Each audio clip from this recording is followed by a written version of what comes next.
Danielle mukhang tomboy sa bagong looks.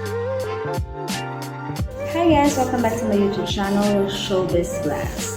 At may bagong na naman tayong pag-uusapan for today's video. Pero bago yan, kung hindi pa kayo nakakapag-subscribe, mag-subscribe na at i-click ang I button para ma-notify kayo sa lahat ng videos ko. Trending ang new look ni Danielle Padilla na nakuha sa dinaluhan niyang kasal ng kaibigang si Robbie Domingo.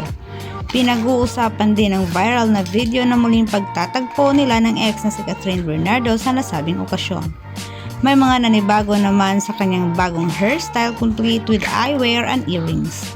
May mga nagmamahadera pang nilait na aktor na diyon ay nagmuka itong tomboy sa pagbabagong bihis nito.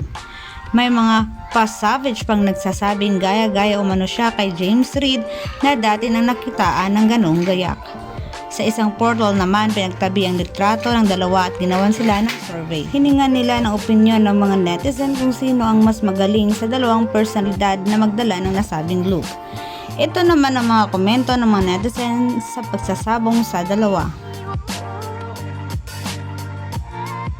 For more videos, please comment below, mag-like and share, and don't forget to subscribe to my YouTube channel.